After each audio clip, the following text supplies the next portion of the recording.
All right. I really don't have any injuries to talk about. I guess Sky would be the one if there's anything, but you guys already know the information there. Tweaked his hamstring before he got here, and we'll be ready to go when he gets back. So that's where we're at. Anyways, with that, I'm going to leave it. Time's yours here.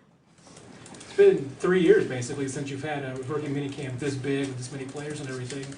What was it like? What was your kind of feel getting back into it? Yeah, it was great. It was great to get everybody in here, these young guys in here. Brett did a nice job of supplying us with 2 deep for every position at least, and we were able to get some good teamwork in. I think it's a good foundation for the young guys that are coming back. Not everybody's making the team, obviously, that was out here. So, but the ones that are coming back, at least in a week, they'll be able to hit the ground running, know the snap count. I mean, you're down to the basics, right? So snap count, how to get in the huddle, what the coverages are, fronts. So it's good. Andy, Beach talked about this on draft day, but wanted to get your take as the coach. What did you like about Sky Moore? What do you think maybe he brings that you didn't have?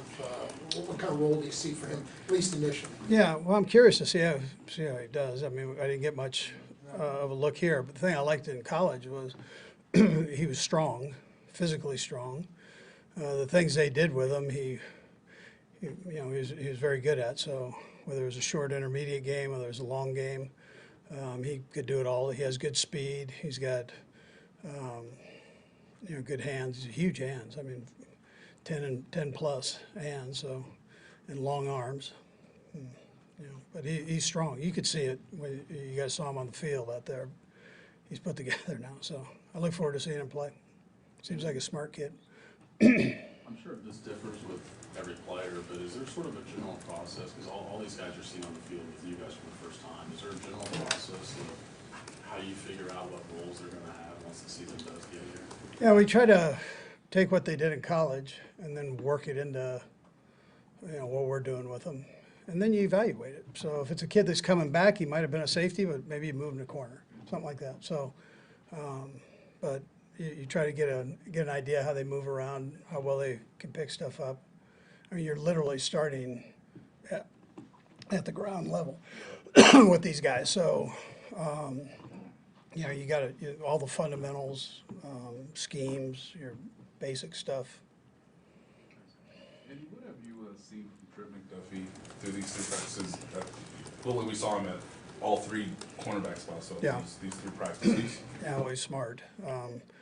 And he's smooth. He moves around well, good hips, good hands. I like the part of being smart when you're playing that position. Leverages become important, how you do those size, how you're going to handle different size players. We got some big receivers that we go against. How are you going to take care of that? So. Go ahead. Understanding the practice in shorts, rookie camp, early impressions of seeing Kennard at right tackle. Yeah, I kind of liked him. Yeah, strong. He's put together now. Long arms, big, thick, moves well. He looked competitive for what we're doing out here. So I liked what I saw there. He seems like a real sharp kid, though. He picked everything up very easy. Did you learn anything about Karlaftis again, given the limitations of what you're doing out here? Yeah, he goes 100 miles an hour. Walkthroughs, everything. I mean, we had to slow him down. But I'll tell you, it looks like he's got a nice feel for the game. We put some fire zones in yesterday, and he moves around well when he's in space. He's got good hands. It looks like again, this is just what we're doing, but that motor is probably the thing that jumps out at you. I mean, he goes and goes. How do you balance that as a coach? When you have an enthusiastic guy like that and he wants to go 100 miles an hour, how do you teach him to temper that enthusiasm? Yeah, well, it's just you got to. At a point, you have to think of the other guy. If you're going at that tempo and it's a walkthrough and everybody else is doing a walkthrough, then you're going to get somebody hurt, and it might be you. So just go at the tempo that we give you. We're going to give you plenty of time to go fast. He'll get that up at training camp, and he can go 100 miles an hour and do his thing. So just knowing the tempo of the drill. How do you measure success this time of year? I mean, we're a long way away from games and action. How do you measure success when you've got shorts left? Yeah, well, you look at, again, they're meeting like crazy. They're in meetings half the day. So you get an idea what their retention is, how do they take it from the classroom onto the field. You can still see, it's all passes, right? I mean, we're not running the football out there, so you get to see some of their mechanics there and what they can do at all positions. And, you know, I mean, that's really it. Hard to tell about tackling, which is pretty important, and hard to tell about blocking, run game. How does a defensive lineman transition from the pass to the run? You can't see that. How does an offensive lineman run block? You know, you can't see that right now. So, I mean, you just take it off of bags for those things. Would you listed Ely as a running back and wide receiver? Just wondering what the plan is with him in particular. It's kind of We had him at running back, this camp here, and he's pretty good at that. You know, he did a nice job, but he does have good hands, and he's another one that big hands too. So I mean, he does a nice job. Coach Reid, I know you haven't seen the guys tackle, but with McDuffie and Karlaftis and Chanel, it looks like your defense is a lot more physical. Is that an emphasis going in? You and Beach talk about that? Well, you're always looking, right? You're always looking for the physical player, the best you can. I mean, they're big kids, particularly the linebacker and the defensive end are big kids. McDuffie's been a good tackler all the way through. It's important on the defensive side that you can do that.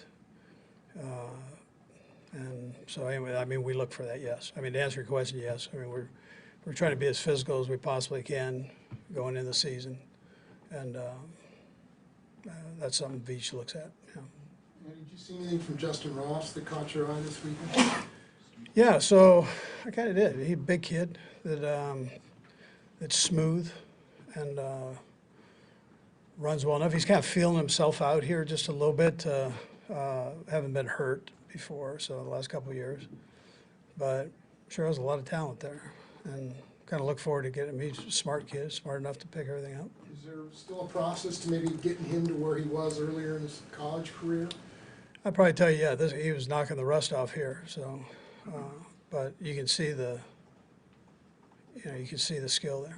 Couple more guys. And it's the first time we've talked to you since Tyron signed with New Orleans. Just wondering if you could sort of reflect on his time here. And Sure. Also, Yeah, love the kid. I assume one of the things you'll miss is his leadership. Yeah, no, he's great kid. Somebody else had to step into that and pick their game up. We were lucky to have him here where he could, guys could see how he rolls and how he leads. But I'm happy that he has a chance to go back home and play like he is here with the Saints, and they got a good football player and a great person. I know he'll be missed in the community with the things he did there. Again, other guys have got to pick that up and go. Sure loved having him here. Great kid.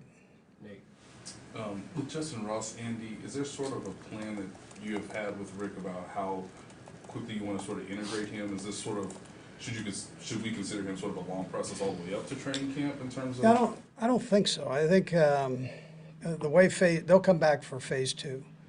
So the last week of phase 2, and then they'll have phase 3, and then they'll have a little bit of a break. And by that time, he'll know what's expected. He'll see all the running that the receivers have to do, and he'll have a chance to talk to the guys. And then he's got training camp. So we'll see how it all rolls there. But right now, he's good to go, and he did well with it. First day, he got his orthotics mixed up, but other than that. We've got Pete, Adam, and then Matt. Coach, we have the first OTA. It looks like May 25th. Can you just bring us between what happens in the building here for now and then? Yeah, so once we hit phase 3, that's when you can go offense versus defense. Well, the guys for 2 more weeks in phase 2. That's just where it's offense and defense separate. You can kind of scout yourself up with guys holding bags. And then once you get into phase 3, then you can go. You'll still have meetings and practice in the afternoon, but you can do offense versus defense. Adam, Andy, where is Jody Fortson in his rehab? Is he gonna be Yeah. out there at OTAs, at camp? There's a chance you get him in phase 3. We'll just have to see how that goes. If not, training camp. So he's done very well with his rehab, and he's another one of those that goes 100 miles an hour and wants to get going, but gotta be smart with that too. Last one, Matt. Coach, you mentioned a lot of these guys aren't going to be here for OTAs. What's your message to the tryout guys for the effort they gave this weekend and just the outlook on their career Yeah, going forward? yeah, I told him that. I said, listen, your effort was unbelievable. The first day, we were kind of flopping around a little bit.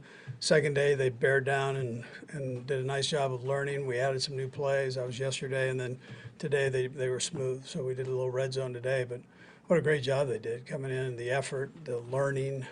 It's like learning French overnight, one of those deals. So you gotta giddy up and go and spend the time doing it. There's no easy way around it, but you can see that they did that. I was proud of how they handled themselves. Yeah. All right, thank you. All right.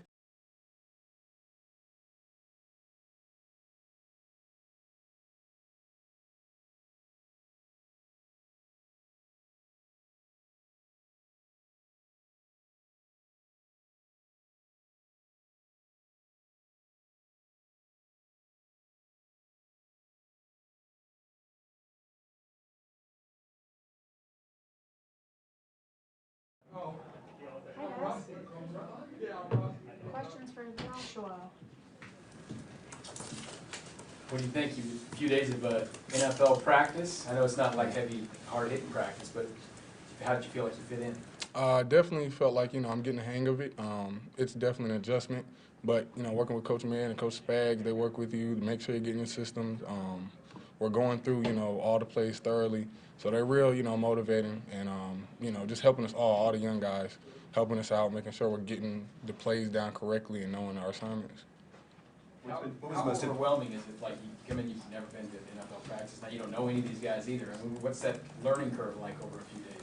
Well, there's definitely a learning curve. I wouldn't call it overwhelming just because of the cast of guys we have here. There were some older guys who had been through this process before helping us, and like I said, the coaches, the whole staff, they really do a good job in just making sure you're kind of just getting the hang of everything, knowing where things are, knowing what your resources are, and just understanding, how to get better, how to make yourself a professional. Initial weekend as a pro, what do you anticipate the biggest challenge is going to be as you make the transition? The biggest transition would probably be just, making sure, I know what the difference is between, the NFL playbooks and NFL offenses I've been used to, or I see now compared to, of course, college playbooks and college offenses. So, just kind of taking that step up, expanding my mind, expanding my knowledge.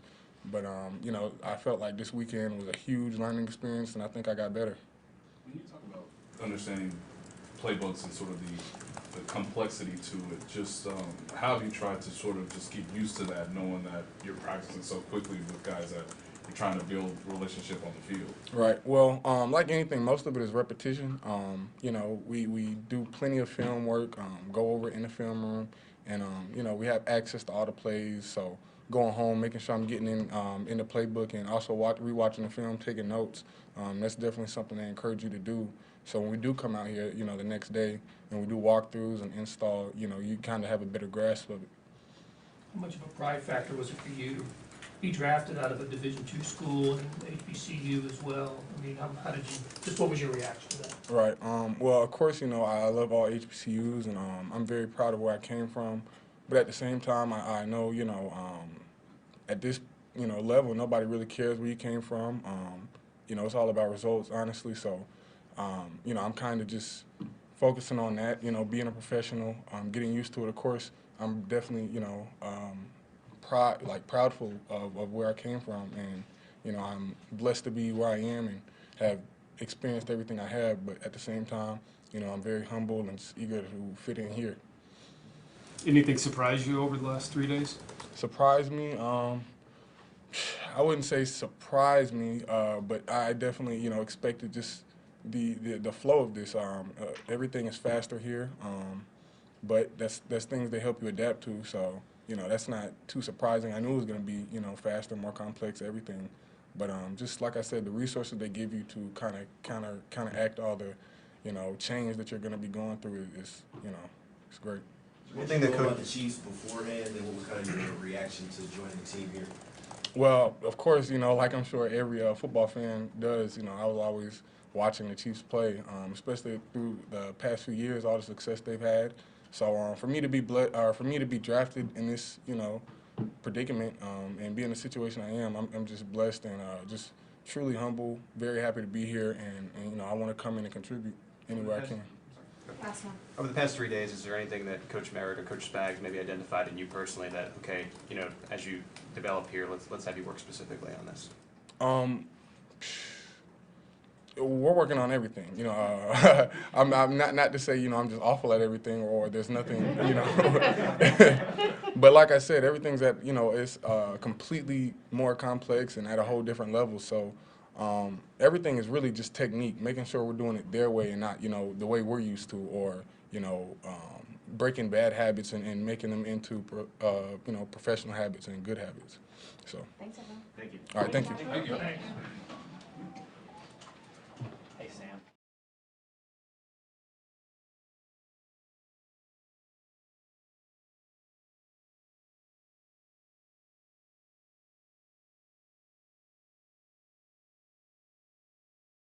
You guys doing? Good. As I kind of asked Jalen this yesterday, and obviously he's a 7th-round pick, there's a lot of anxious moments that occur there. What was it like for you when you got that call from the Chiefs, and how relieved were you to finally hear the phone ring? It was a very humbling experience because, I started my career as a walk-on, and just to hear my name and my all dreams and aspirations came true, I'm just grateful for the Chiefs organization for giving me a chance to showcase my talent. Did you spend much time with the Chiefs before the draft? No, sir, I haven't. I didn't receive any things, but I received some things here and there, but they was just a late thing. How'd the weekend go? Your first time as a pro? It felt really good. Everything is moving so fast. It's different from college. I got experience from here and there, what I'm saying? But it's just good just to be here and living in the now, what I'm saying? Taking advantage of all my opportunities. As you got to the final few picks of the draft, did you have an understanding of, were there any teams interested in you potentially as an undrafted free agent? And yes. Which teams? Yes, sir. I had a couple. I had New York. I had the Rams. And I think the Bengals. What I'm saying? But I was actually on the verge of making a deal, and then I got the call, and everything's been history since then. Was that the Giants or the Jets? The Giants. And that was the team that you? That I was going to eventually sign with if I was going to go and draft a free agent. At what point did you realize what the expectations were? Did they catch you up on the championship culture and the attention to detail here in Kansas City? I knew from day one because this is a pristine organization, and they have a great history here. So I knew from day one that you have to be a professional. They don't care if you're a rookie. You get some chances, but they expect everything out of you, no matter what round you're from. You had any barbecue yet? No, sir, I haven't. Haven't had time. Have they tried to have you sort of learn one position in the secondary so far, or did you get a chance to sort of move around this weekend? Actually, so I was actually at the nickel position and the strong safety position, so I was learning 2 positions this camp. And how much of that is similar to what you did in college? That's exactly what I did in college. In college, I played free safety and nickel in certain downs, and it's the same thing here. So it's just, what I'm saying, they see my talent and just putting me in position the best to succeed. 4.35 speed in the 40. How proud are you of that? And do you consider yourself maybe the fastest guy out there in the defensive backs room? I'm just humbled because I came in high school. I was running a 4.6 out of high school, so I just put my head down and worked because as a walk-on you got to earn everything, and just to be one of the fastest guys in the room means everything to me. So it just shows my hard work and determination because what I'm saying, there's no excuses. You just got to go get it, take your opportunities. You entered college as a walk-on. When did they put you on scholarship? They put me on scholarship the next year. Okay. Yes, sir. How much have you interacted with just the veteran defensive backs at all, whether it's tackles? I haven't really got that information yet. I haven't really got to talk to them, but I talked to a lot of rookies in the room, and they're very cool. And what I'm saying, where it's just like a close-knit family. I got all their numbers and stuff like that, so it's really cool. Who are some players that you watch and do you try to draw from, and you're kind of your inspiration? Sleed, I learned a lot from him because I played him actually in college, and his the way he translated from college to the pros is excellent. So I'm just trying to, you know what I'm saying, I'm gonna pick his brain and learn from him because he's executing at a high level. What do you like about Jerry's game? I like how fluent he is, physical. He plays corner, he plays the nickel, so he knows a lot of positions on his defense. So he's creating value for himself. So that's the biggest thing. It's just somebody that learning from who created value, and that's what I'm trying to do is create value for myself. I have to ask this because he's also another 4.3 guy. So who would win in a race between you and Sneed? Oh, that would be a good race. But you know, I think I'm more explosive. That's just me. But we'll have to race one day. But he's a pretty fast guy too. I'll watch his combine. Yeah, that's good. Yeah. I appreciate it, guys. Thank you. Thank you. Thank you.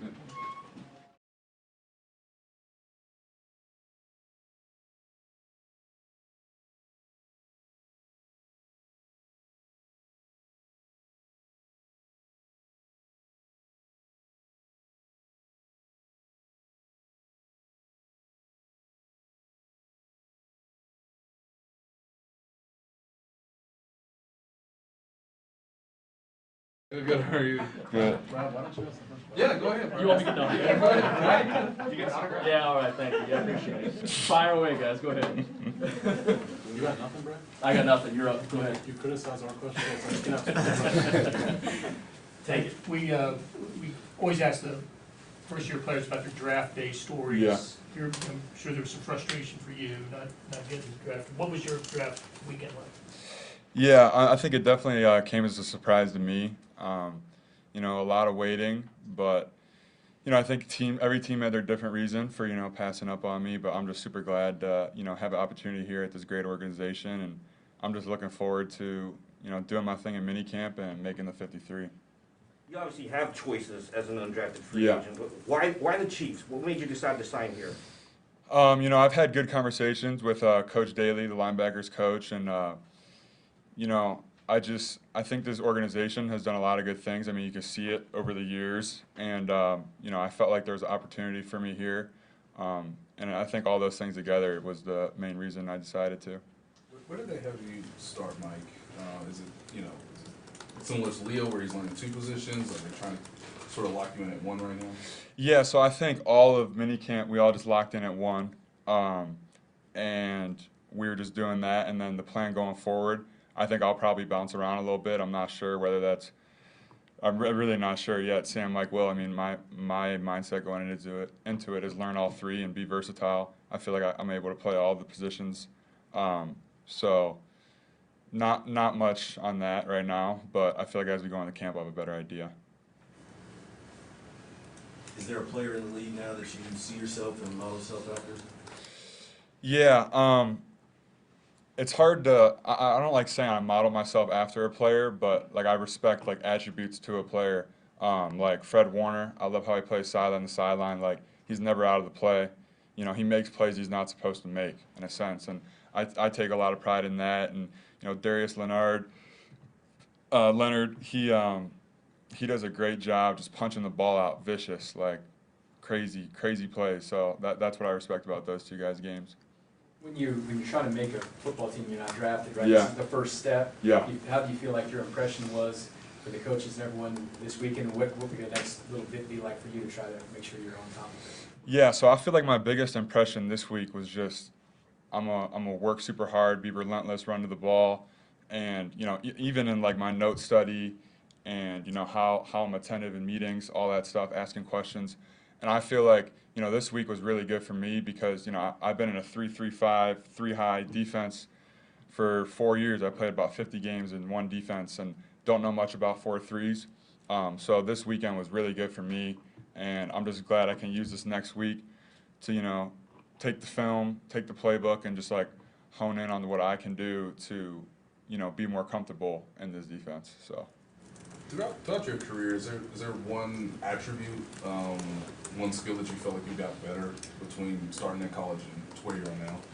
Yeah, I would say the biggest thing was just using my hands. Having heavy hands, striking at the right time is huge. And I think to disengage off of that, you know, I got long arms, so that's something that, you know, I feel like I can really use at the next level and use to my advantage. So I think that progressively over the 3 years, and zone coverage too, just understanding route concepts and stuff like that, really, I mean, you grow in the game in so many ways over 4 years, so. You had an accomplished career at Iowa State. Yeah. Obviously capped it off with Big 12 Defensive Player of the Year. Yeah. How's this process right now serves as motivation for you going Yeah. forward? I wasn't highly recruited out of high school. Had to really earn my spot in college. I had a good opportunity in front of me and I took it. And like really this chip on my shoulder and being counted out, like it's really doesn't feel all too different to me, honestly. So, if there's an opportunity to make this team, which I think there is, I'm just going to roll in with the chip on my shoulder. I think a lot of people know I can play, and I just got to show that day in, day out. Did you ever make it to a game in Arrowhead while you were in college? No, I didn't. Like, a couple of my best buddies who are from Des Moines originally, they were KC fans, and they went down a weekend, but I had to stay back because I had to worry about, like, the next week because obviously it's during the season. So, but nah, they went down one time, and I would have loved to went with them, but I had to stay back. So. You're an Ohio kid, right? Yeah. Did you grow up a Browns or a Bengals fan, or? I definitely grew up a Browns fan, but as this became more a reality to me, you obviously can't pick favorites. So, yeah. All right, guys. Good. Appreciate you guys. Yeah. That's it? Yep. Best presser ever.